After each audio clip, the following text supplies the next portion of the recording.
Akachukwu Akonam Foundation has marked another successful outreach after gifting out over 100 bags of rice and other items to the widows of Nokwa in the Idemili South Council area. Akachukwu Akonam Foundation is a non-governmental organization which has consistently catered for widows and the less privileged in Nokwa and environment since 2010. Correspondent Chimeziome filed on this report. Speaking during the outreach, the convener and founder, Engineer Simon Okpaka, highlighted some of the missions of the foundation, which include empowering widows who had gone through some skills acquisition under the foundation with the equipment to establish themselves, organizing special prayer sessions and word of God for the spiritual upliftment of the widows, among others. Engineer Okpaka stressed that the essence of the foundation is not only to share gift items to the widows, but also to build them spiritually and psychologically, noting that being a widow is not the end of life, but a way to uphold their faith and be strong in God. Foundation now are formed because of the vision of the Akachukwu Akonam Foundation. It's for the youths and for the widows. If I name it Tabo Widows Day celebration, but no one in the Emoro Foundation. Now talk in the widow aka. When they may invite, Papa any widow if actually in your I need an call Begu. I want the widow, but na able widow of one end of the life. And I qualify no kuchukuni na agwafa every 2 months. Na I resign no way na Chineke abona yoku. A Chineke will plan for you. We plan for Maka.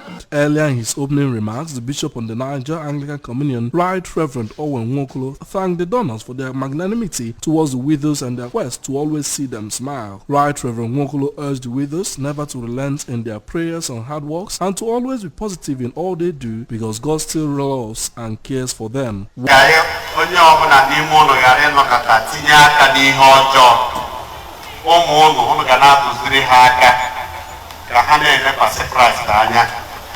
Kahagari jikwa nzukọ nsọ Christ mere ihe ka otu a esi wee na-eleta n'anya ọrụ na-akụzikwara ha aka ka ha mata n'ime Christ ka ndụ dị. Unu akụziere ha ime ụdị ife a ka ọ ga-abụkwa mgbe ohere dịrị ha esoro na ndị ga na-enyere ndị ọzọ aka. One of the guest speakers, Engineer Bukiwe, thanked the convener for all his good works to humanity. One of the beneficiaries who received a generator set and drying machine from the foundation, Mrs. Ngozi Akonam, expressed joy and promised to effectively and efficiently make use of the gadgets to maximize profit. Agbachagom Christmas nkem maka na atụbakwa m anya o maka emepere salon onye bịa nsasa isi na anwụ na akọ isi mana nke ifo na memebego oyibe nnukwu papa isi mmebezi oyibe nse na Chineke otu osisi mmebe oyibo ọ ka ya emekwa oyibo karịkwa Chineke ya gbakwa ume karịkwa ifeọma ya na-akpọ ya ihu ndụ ya niile nke onye batazie na salon o mee isi agba implant ti ya n'isi n'ọkụ onwebe aṅụrị ọ dịghịkwa izi o so Chineke anyị dị egwu ọ dị too much dị nnekwu. The event featured medical examination of minor health challenges and administration of drugs to the widows, diagnosis and treatment for high blood pressure, diabetes, blood sugar level, among others, sharing of food items and other valuables.